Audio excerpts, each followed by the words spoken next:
Saya Tifa Solesa melanjutkan Sapa Indonesia Malam, Saudara. Wakil Gubernur Bangka Belitung, Heliana, telah berstatus tersangka dalam dugaan ijazah palsu oleh Bareskrim Polri. Menyikapi hal itu, Gubernur Babel telah melapor ke Mendagri untuk ditindaklanjuti. Gubernur Kepulauan Bangka Belitung Hidayat Arsani mengaku telah menerima surat pemberitahuan penetapan tersangka Wakil Gubernur atas kasus dugaan ijazah palsu. Menyikapi hal itu, Gubernur Babel mengaku sudah melaporkannya kepada Menteri Dalam Negeri untuk tindak lanjut sesuai ketentuan yang berlaku. Meski Wagub Heliana resmi tersangka, hal itu tidak mempengaruhi roda pemerintahan dan pelayanan kepada masyarakat di Bangka Belitung. Usai penetapan tersangka, hingga kini Wakil Gubernur Heliana belum memberikan keterangan resmi.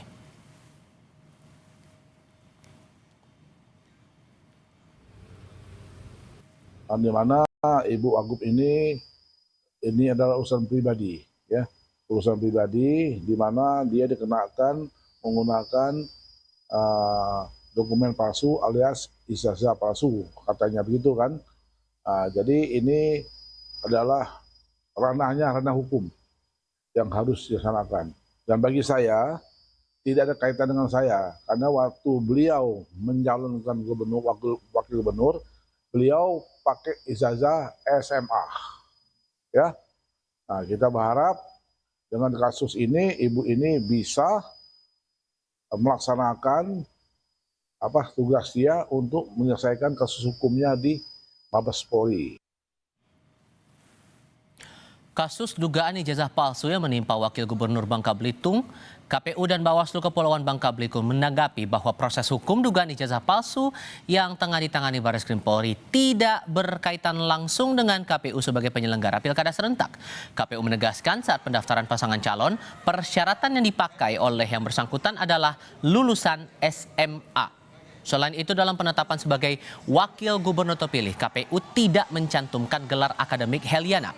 Sementara M. Oscar selaku ketua Bawaslu setempat menjelaskan berdasarkan hasil pengawasan pada tahap verifikasi administrasi perbaikan persyaratan calon pada 8 September 2024, diketahui pada awal pendaftaran Heliana sempat mencantumkan ijazah S1.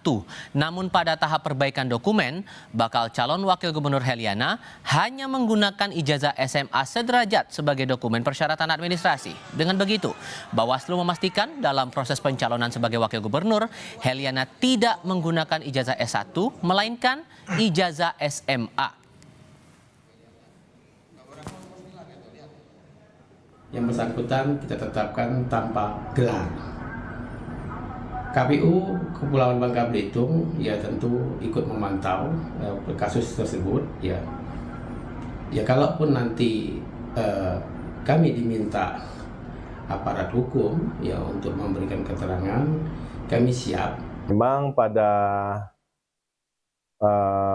pendaftaran itu sempat pada administrasi perbaikan ya sempat ingin menggunakan ijazah S1, namun sudah diajukan perbaikan secara administrasi, perbaikan dokumen ya bakal calon wakil gubernur, beliau menggunakan ijazah SMA. Usai Bareskrim Polri menetapkan Wakil Gubernur Bangka Belitung Heliana sebagai tersangka ijazah palsu sarjana, kini muncul pertanyaan tentang integritas penyelenggaraan pemilu, validitas dokumen pencalonan hingga konsekuensi hukum dan politik di masa depan. Lalu bagaimana proses verifikasi ijazah saat pencalonan berlangsung? Apakah penetapan tersangka ini otomatis berdampak pada status jabatan Wakil Gubernur, dan sejauh mana pula pertanggungjawaban hukum bisa diberlakukan dalam kasus yang menyangkut pejabat publik aktif ini? Kami diskusikan bersama dengan para narasumber. Dua narasumber bergabung di Studio Kompas TV kali ini. Ada Ketua KPU Provinsi Kepulauan Bangka Belitung, Husin, dan Heri Firmansyah, pakar hukum pidana dari Universitas Tarumanegara. Selamat malam Bapak-Bapak sekalian, apa kabar? Selamat malam. Terima kasih sudah datang di Studio Kompas TV kali ini. Duduk perkaranya perlu dipahami juga bahwa awalnya ada laporan kepada polisi oleh seorang mahasiswa namanya Ahmad Sidik dari Universitas Bangka Belitung tanggal 21 Juli 2025.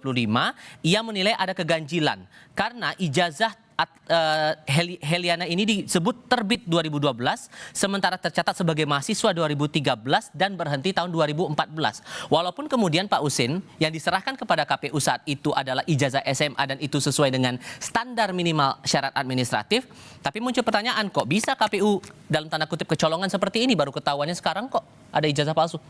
Ya, saya ingin menjelaskan dulu ya terkait pilkada serentak yang kita laksanakan, ya bahwa ya proses yang kita laksanakan adalah pendaftaran, kemudian kita melakukan pendaftaran. Nah, pendaftaran itu sendiri adalah semua calon menyampaikan syaratnya menyampaikan semua dokumen terkhusus pendidikan. Ya, ini syarat dokumen pendidikan. Nah, dokumen pendidikan ini mengacu kepada peraturan perundangan dan PKPU tentu minimal SMA.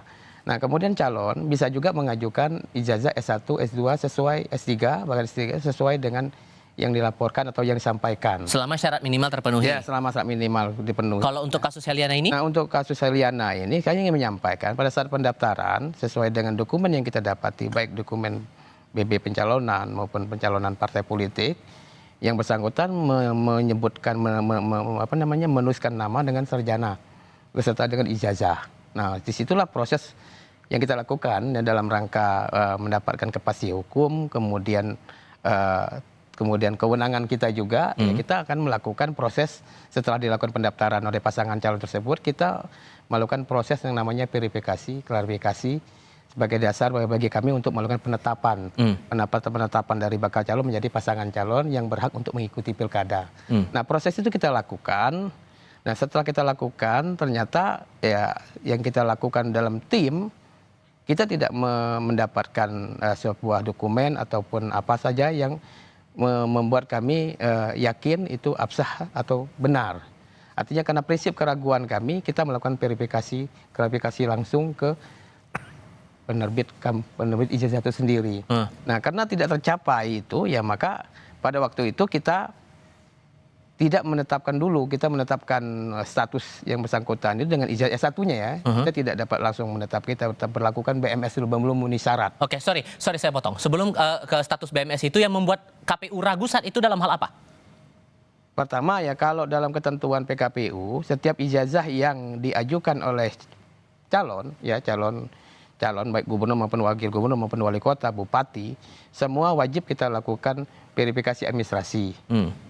Verifikasi administrasi ini kan adalah yang diajukan itu adalah fotokopi ijazah yang dilegalisir. Nah, ketika kita melakukan verifikasi ternyata dalam legalisirnya kita perhatikan ada keraguan, maka kewajiban kita untuk melakukan klarifikasi, namanya verifikasi faktual. Maka kita lakukan klarifikasi ke tempat lembaga pendidikan yang mengeluarkan ijazah tersebut, baik SMA, S1, S2, S3, semuanya kita lakukan klarifikasi langsung. Nah, pada saat kita melakukan klarifikasi langsung di kampus yang bersangkutan, yaitu kampus Universitas Azhara, kebetulan kampusnya sudah tutup, Pak. Sudah tutup, tim kita tidak ketemu karena memang akademiknya nggak jalan lagi. Tutup 2024 kalau nggak salah ya, Pak.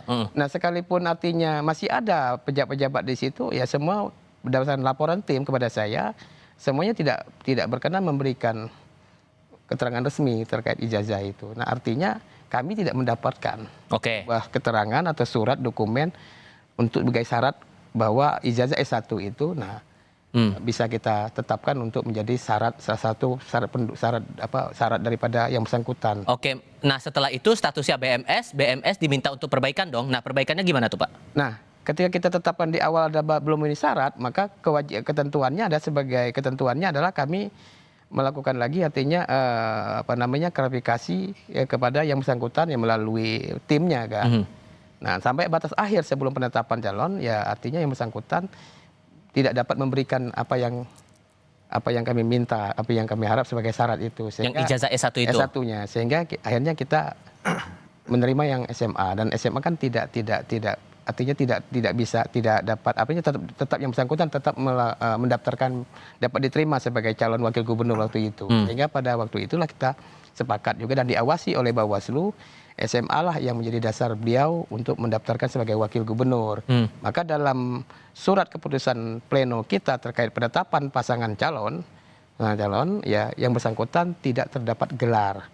Begitu juga ketika hasil pilkada tercapai dan yang bersangkutan pasangan tersebut menang dalam penetapan gubernur dan wakil gubernur terpilih, untuk Ibu Heliana kita tidak mencantumkan gelar karena tidak kita tetapkan sebagai S1-nya sebagai syarat ikut menjadi syarat dia mencalonkan. Seperti itu, Pak. Oke, nah melihat fakta tadi, ditambah proses hukumnya juga sekarang sudah berstatus sebagai tersangka. Keterangan dari pihak kampus yang saya juga pelajari menyatakan bahwa tidak ada catatan KRS, kartu rencana studi, kartu hasil studi, bahkan catatan daftar alumni pun tidak ada. Sehingga menurut Anda Pak Heri, dari kasus yang dialamatkan kepada Wakil Gubernur Babel ini dengan dugaan ijazah palsu, masih ada celah tidak untuk kemudian dibantah atau kemudian dilawanlah apa yang ditetapkan oleh polisi, oleh Baris Krim Polri ini?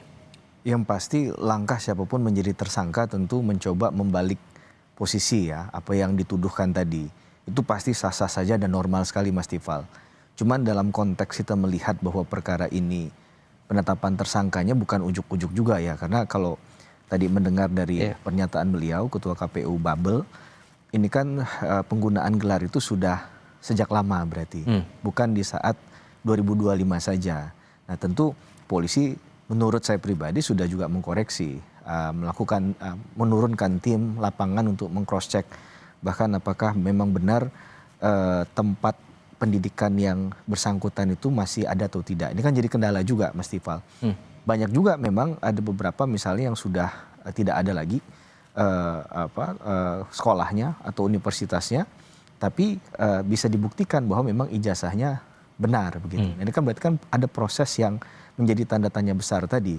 Nah, kalau kita bicara dalam hukum acara pidana kan berarti ada minimum 2 alat bukti yang sudah dilakukan. Apakah dengan memanggil pihak-pihak yang terkait dengan dikeluarkannya ijazah tadi, di ujungnya kan ijazah, tapi proses ini kan harus ada tadi Mas Tifal katakan, ada KRS, ada bukti sekolah. Karena ini yang penting juga di kasusnya Pak Jokowi misalnya, ini kan jadi persoalan yang sama sebenarnya. Bahkan lebih strong lagi, UGM sudah mengatakan ini asli tapi tetap diperdebatkan. Tapi kalau konteksnya ijazahnya Heliana ini? Ya, kalau yang ini kan udah clear tadi disampaikan oleh beliau, udah tutup tuh. Dan saya juga baru tahu tadi ketika melakukan verifikasi dan klarifikasi sebelum penyerahan berkas itu kan juga sudah dilakukan oleh beliau. Dan ternyata tidak kunjung disertakan. Sehingga pada saat pemilihan kemarin ya, betul ya Bang ya, itu tidak disertakan tuh ijazah yang S1-nya tadi, clean and clear di situ. Maka kalaupun ini ditarik ke ranah pidana bukan kepada di Undang-Undang Pilkada ataupun Undang-Undang Kepemiluan, walaupun pemilu itu kan prinsipnya asasnya adalah luber dan jurdil ya. Kejujuran itu bukan hanya bagi penyelenggara, tapi juga bagi mereka yang menjadi kontestasi, yang mengikuti kontestasi dalam pilkada tadi. Dalam konteks ini kasusnya adalah dialamatkan kepada pejabat publik, itu juga ada di hal yang memberatkan nantinya? Ya tentu bahwa ini kan apalagi ada undang-undang Sisdiknas ya, dikarenakan harus ada integritas, ya penggunaan dokumen akademik yang benar bahwa dia bersekolah di sana. Ya saya nggak tahu apa yang kemudian menjadi motivasi untuk melakukan sesuatu yang sebenarnya sudah tidak diyakini bahwa memiliki misalnya itu ya. Karena kalau kita lihat syaratnya gampang sekali. Mungkin lebih berat jadi presenter Kompas TV. Kenapa jadi ke saya? Karena begini, karena syaratnya tadi SLTA. Dan insya Allah seluruh warga negara Indonesia sudah program untuk 12 tahun pendidikan sampai SMA itu pasti terlampaui. Nah, sehingga kan tidak dikenakan di sana. Maka pertanggungjawabannya pidananya individu. Karena sifatnya tadi dikenakan di KUHP pasal 263, 264 dan Undang Sisdiknas 20 tahun 2003. Nah, ini untuk melihat bahwa apakah penggunaan tadi itu apakah dia masuk dalam kategori membuat surat palsu atau memalsukan surat. Kalau membuat surat palsu berarti dari awal nggak pernah ada nih Bang Tifal. Ya, proses bahkan pernyataan ijazah itu dibuat secara sepihak misalnya oleh orang yang tidak bertanggung jawab gitu kan. Yang kedua, kalau dia membuat surat palsu tadi, memalsukan surat, berarti kan ada yang ditambah atau dikurangi dari substansinya. Nah, sehingga dikenakan pasal 263 dan 264 tadi dalam konteks pidananya. Menurut saya, ya dalam hal ketika kita menjadi pejabat publik, memang rekam jejak ini jadi penting, Mas Tifal ya, untuk melihat apakah dia memang layak begitu ya untuk mengemban jabatan publik, bagaimana menjadi seorang pejabat publik kalau seandainya dari awal prosesnya saja sudah aspal misalnya. Dan ini kan menurut saya menciderai sekali secara integritas tadi. Tapi sekali lagi ini asasnya masih presumption of innocence, asas praduga tidak bersalah. Kita nggak tahu ke depan apakah kemudian dengan tudingan tadi Ibu Heliana berdiam diri atau berusaha menggugat dengan bermanuver mengajukan pra peradilan. Oke, kita akan bahas itu nanti. Cuman yang jadi pertanyaan juga begini Pak Husin, terlepas bahwa dari KPU sudah menyatakan awalnya dalam tahap pertama itu BMS untuk ijazah S1 itu kemudian lewat proses update atau perbaikan pencalonan itu sudah mencukupi minimal SMA itu yang diserahkan. Tapi muncul pertanyaan juga begini, dengan berkaca pada kasus ini kenapa kok tetap digolin juga? Sementara dalam tahap awal aja sudah bermasalah, S1-nya nggak jelas, masih bermasalah nggak jelas itu apakah betul-betul S1-nya valid atau tidak? Ya, kalau soal yang kalau menggolkan itu tidak, Bu. Itu tidak artinya KPU dalam hari ini ya. Apapun dalam proses pencalonan gubernur dan wakil gubernur, semua calon itu diberi hak oleh peraturan, oleh aturan untuk menyampaikan terkait dokumen, terkait syarat pendidikan, diberikan semuanya kewenangannya, diberikan hak untuk menyampaikan, baik SMA, minimal SMA harus ada. Kemudian menyampaikan S1, S2, S3. Nah, soal dikatakan menggolkan itu, disitulah tugas KPU ya, kewenangannya itu untuk melakukan verifikasi dan klarifikasi terkait ijazah-ijazah yang diajukan tadi. Nah, dalam proses ini Pak Wakil Gubernur dalam hal ini Ibu Heliana itu dalam formulir pendaftaran dengan pasangan calon Pak Hidayat Arsane ini ya menyertakan bahwa terdapat ijazah S1 tadi. Dan kita lakukannya sama juga dengan punya Pak Gubernur juga, Pak Hidayat Arsane, kita lakukan hal yang sama. Dilakukan verifikasi administrasi, kemudian dilakukan klarifikasi ke kampusnya. Nah, untuk apa? Untuk memastikan bahwa memang ijazah itu menurut aturan PKPU ya, kategorinya absah ya, bukan soal bodong atau tidak boleh atau palsu, tidak, kami bicaranya keabsahan. Harus ada dokumen.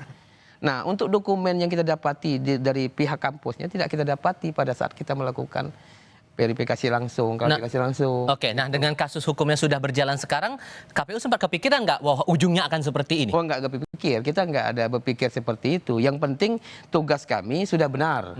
Bahwa dalam pencalonan kemarin, ya kita sudah melayani peserta sesuai dengan PKPU yang mengatur PKU 8, kemudian PKPU nomor 10 hingga keputusan KPU, kita sudah melaksanakan aturannya dengan baik dan benar. Sehingga maka ketika kita lakukan itu, untuk Ibu Heliana tadi adalah hanya dapat kita terima dengan ijazah SMA dan itu sudah sah sesuai dengan aturan bahwa sah. Jadi kemudian kita tetapkan sebagai pasangan calon dengan Pak Hidayat Arsane. Nah, kemudian terjadilah proses pemilihan dan menang. Pada saat pleno kita tetapkan sebagai gubernur dan wakil gubernur terpilih.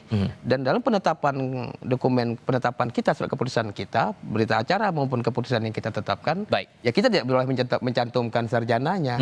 Ya kalau yang Pak Hidayat Arsane kita cantumkan karena sudah dilakukan kayak itu. Tapi di sisi lain dengan kasus ini Pak Heri, dari pihak Heliana mengaku keberatan, bahkan yang saya baca terakhir kali keterangan dari penasihat hukum Heliana Zainur Arifin, mereka berencana untuk melakukan pra peradilan. Kalau kemudian Anda merasa bahwa ini kasusnya sudah clean and clear, pembuktiannya akan bagaimana dari kedua belah pihak, baik itu dari polisi maupun juga dari pihak Heliana untuk membuktikan ini asli atau palsu, ini valid atau tidak? Jawabnya nanti, kita jeda sebentar. Tetap di Kompas TV.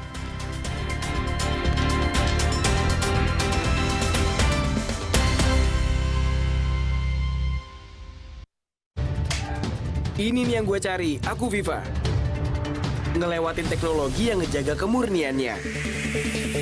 Jernih banget, bikin sejuk di tiap teguk. Ini air mineralnya baik untuk tubuh. Aku Viva, murni, pasti sejuknya. Dari Wings Food. Gua udah buktiin, banyak banget manfaatnya. Dulu pas lagi sholat, sendi itu sakit banget. Setelah setiap hari minum kolagena, nyeri-nyeri, sakit sendi, hilang. Tadinya gue pikir ini buat cewek. Ternyata bisa buat cowok juga. Kolagena, susu steril dengan 1000 mg kolagen dan kalsium. Sendi jadi kuat, tulang padat, kulit sehat. Kolagena, susu awet muda. Terbukti, kolagena banyak banget manfaatnya. mantu Ai juara masak. Cobain masakan mantuku. Endes, kan pakai kecap sedap. Inspirasi ibuku. Gurih kentalnya, aromanya sedap, pas di lidah. Manisnya inspirasi ibu, senyumkan mertua. Dari Wings Food. Aku sering melihat galon cuci ulang disimpan di tempat yang kotor. Jujur takut, bersih nggak ya untuk anak dan keluargaku? Kami mengerti kekhawatiran ibu. Untuk itu, Le Mineral menggunakan galon yang selalu baru agar terjamin kebersihannya. Le Mineral. Gua udah buktiin, banyak banget manfaatnya. Dulu pas lagi sholat, sendi itu sakit banget. Setelah setiap hari minum kolagena, nyeri-nyeri, sakit sendi, hilang. Tadinya gue pikir ini buat cewek. Ternyata Bisa buat cowok juga. Kolagena, susu steril dengan 1000 mg kolagen dan kalsium. Sendi jadi kuat, tulang padat, kulit sehat. Kolagena, susu awet muda. Terbukti, kolagena banyak banget manfaatnya. Soft Citrus baru. Segar. Ger. Aroma citrusnya bikin badan segar terus. Anti enak. Soft Citrus dari lemon oil. Ada hot lock system, hangatnya tahan lama. Ger. Ini yang bikin badan gue segar terus. Soft Citrus anti enak, badan segar bugar. Ger. Wingscare. pas aku coba Le Mineral, seger banget, nggak bikin enak sama sekali. Benar, karena Le Mineral dari pegunungan terpilih. Setiap tetesnya melewati lapisan batuan alami, membuat airnya lebih sehat, lebih segar. Kayak ada manis-manisnya. Le Mineral. Tiap butuh kenyamanan, ada Wissedap ayam bawang, resep baru. Manjakan diri dengan kenyal mie-nya. Bikin rileks. Bawang goreng dan kuah gurihnya. Bikin hangat. Cobain deh, resep barunya Wissedap ayam bawang dari Wings Food. Pas aku coba Le Mineral, seger banget, nggak bikin enak sama sekali. Benar, karena Le Mineral dari pegunungan terpilih. Setiap tetesnya melewati lapisan batuan alami, membuat airnya lebih sehat, lebih segar. Kayak ada manis-manisnya. Le Mineral. Gua udah buktiin, banyak banget manfaatnya. Dulu pas lagi sholat, sendi itu sakit banget.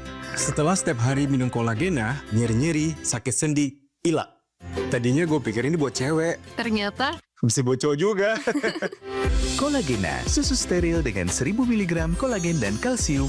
Sendi jadi kuat, tulang padat, kulit sehat. Kolagena, susu awet muda. Terbukti, kolagena banyak banget manfaatnya.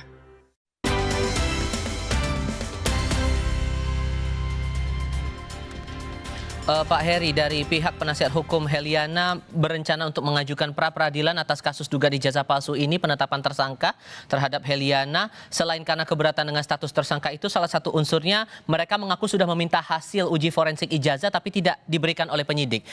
Kalau kemudian Anda nyatakan kasus ini sudah clean and clear, maka kalau kemudian akan masuk dalam tahap pra-peradilan bakal gampang atau bakal ada drama baru di sini? Yang pasti fokusnya pada pemenuhan minimum 2 alat bukti. Persoalannya pasti yang digugat adalah bukan hanya secara kuantitas, tapi secara kualitas yang dimiliki oleh penyidik ini sudah tepat atau tidak. Begitu ya. Bagaimana cara memperolehnya juga disoal. Kemudian ketersediaan alat bukti, akses kepada si tersangka sudah diberikan atau tidak. Nah, mudah-mudahan ini masuk dalam kategori yang dimaksud dalam Perma nomor 4 tahun 2016 terkait dengan pra-peradilan juga yang mengatur tentang sebenarnya lebih banyak kepada hal formal. Nah, kalau ini kemudian ternyata diamini, maka pra-peradilannya punya potensi itu di sana untuk bisa menang. Tapi kalau ternyata yang dimaksud adalah uji forensik memang tidak diberikan karena ada suatu dan lain hal, kemudian diajukan di pra-peradilan dan diberikan oleh pihak penyidik, dan ternyata itu benar, ya bahwa itu tidak pernah diterbitkan dimanapun, dan bahkan mungkin ditemukan fakta lain pendukungnya, misal ada orang yang membuatnya, saya rasa game over juga di pra-peradilannya begitu. Dan sekarang juga tidak semua orang yang dijadikan tersangka mencoba untuk mengarah kepada pra-peradilan, karena kadang itu jadi anggapan mereka jadi legitimasi itu. Kayak Bang Roy Suryo dan kawan-kawan kan juga masih maju mundur kan untuk mengajukan pra-peradilan, karena ini case-nya mirip-mirip begitu ya. Dugaannya, tuduhannya adalah ijazah palsu. Nah, ini yang menurut saya jadi perhatian adalah tetap di alat buktinya.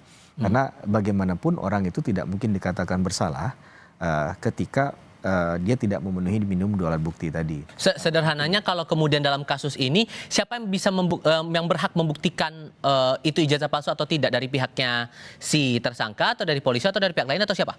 Ya, kalau sebenarnya dua-duanya harus punya kesempatan yang sama untuk membuktikan ya. Kesempatan pertama kan sudah dilakukan oleh pihak penyidik yang melakukan asas bukan presumption of innocence lagi, tapi presumption of guilt. Ya, orang ini bersalah karena tuduhannya begini-begini. Ya, yang mereka mendapatkan dari keterangan saksi, mereka cek di lapangan udah nggak ada lagi di PD Dikti juga udah misalnya clean and clear, tidak ada lagi universitas itu, maka kan ini yang dikumpulkan sebagai bukti oleh pihak penyidik tadi kan, yang kemudian nanti mungkin saja jadi alat dalam tanda petik amunisi atau peluru dalam pra-peradilannya. Nah, tapi sejauh mana kemudian itu nanti dilimitasi juga di pengadilan, apakah dibongkar semua? Karena kalau dibongkar semua berarti kan masuk kepada pokok perkara nih. Ini nanti jadi orang bingung juga, pra peradilan itu bedanya dengan sidang pada pokok perkara itu apa? Maka mungkin nanti akan dilimitasi. Tapi bukti-bukti itu akan semuanya menurut saya akan mencoba untuk memaksimalkannya, bahwa mereka sudah melakukan verifikasi, konfirmasi, bahkan ke ketua KPU juga kan sudah dilakukan misalnya kan. Nah, pertanyaan besarnya adalah kalau tadi misalnya masalah KPU kok bisa kecolongan? Apakah verifikasi ini sebatas apa yang dilakukan? Apakah verifikasi faktual juga? Atau tadi hanya verifikasinya hanya sebatas formalitas, misalnya hanya diminta tidak hanya himbauan atau seruan, bukan obligasi. Obligation dalam artian kewajiban. Kalau dia obligation, kewajiban kan berarti kalau dia tidak memenuhi ada hal yang katakanlah bisa diberikan sanksi kan. Nah, itu yang menurut saya harus diatur juga dalam ke depan ini ketika seseorang akan maju menjadi pejabat publik lewat pilkada ataupun pileg misalnya. Ada pembenahan tidak dari pihak KPU belajar dari kasus ini biar nggak kecolongan lagi kesannya di mata publik, Pak? Ya pasti ya banyak yang kita pelajari dari sebuah kasus. Bahkan KPU sendiri ya Bangka Belitung ini kan setelah pilkada serentak kan KPU di Bangka Belitung kan masih tersisa kemarin di pilkada ulang ya, Pangkal Pinang dan Kabupaten Bangka. Nah, untuk belajar dari ya, terkait syarat ijazah ini dari pilkada itu banyak jadi masalah. KPU kita sendiri sudah melakukan perbaikan terhadap regulasi. Maka banyak yang maka hal-hal seperti itu jadi pembelajaran. Maka pembelajaran yang kita dapati ya prinsipnya KPU itu Bapak ya. Pertama tentu ya kita ingin juga dalam semua proses pencalonan, semua proses pilkada tanpa terkecuali, apalagi khususnya pencalonan, tahapan pencalonan inilah inti dari pilkada kan pencalonan.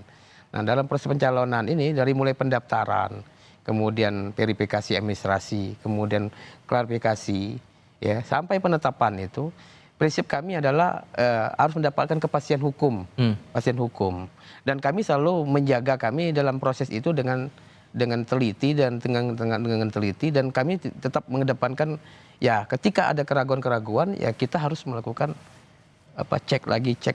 Bakal verifikasi faktual lebih ketat lagi begitu? Lebih ketat lagi, ya seperti itu.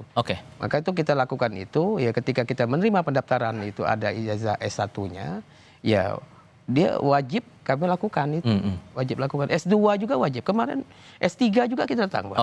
Sampai profesor kemarin Pangkal Pinang itu wali kotanya kan kita datangi kampusnya Universitas Sriwijaya. Semuanya kita tanya. Singkat untuk masing-masing karena waktu kita terbatas. Anda untuk kasus ini sudah pernah diperiksa juga, Pak? Siap, sudah secara resmi sudah diperiksa oleh Bareskrim, dan kami KPU Provinsi Bangka Belitung sudah memberikan keterangan resmi terkait proses pencalonan Pilkada serentak kemarin khusus untuk Ibu Heliana. Dan untuk perkara ini menurut Anda kasusnya hanya terikat dalam hal pemalsuan atau bisa jatuh pidana yang lain, Mas Eri? Pasti taliannya adalah objeknya adalah ijazah yang diduga palsu tadi ya. Maka Undang-Undang Sisdiknas karena ini penggunaan gelar akademik begitu kan. Kemudian juga di KUHP yang tadi kita sudah sebutkan norma yang biasa dipakai di pasal 263 dan 264. Membuat surat palsu atau memalsukan surat. Tapi yang lebih utama tadi adalah masalah bagaimana kelengkapan administratif ini tidak hanya sebatas ya kita anggap sebagai administrasi belaka. Karena ini menjadi penting, jangan-jangan seseorang itu bisa terpilih karena orang melihat status embel-embelnya tadi. Ada gelar haji, itu kan bukan akademik ya. Ada gelar profesor, tadi ada gelar sarjana dan sebagainya. Ini kan bisa menimbulkan kerugian bagi pihak mungkin ya, ini cuma tidak terbuka aja pihak lawan yang pernah dikalahkan misalnya kan, ataupun di dalam kontestasi politik harus ada kejujuran tadi ya, karena bicara tentang pemilu tadi kita tidak hanya bicara tentang luber tapi jurdil, jujur dan adil kan, ini penting gitu.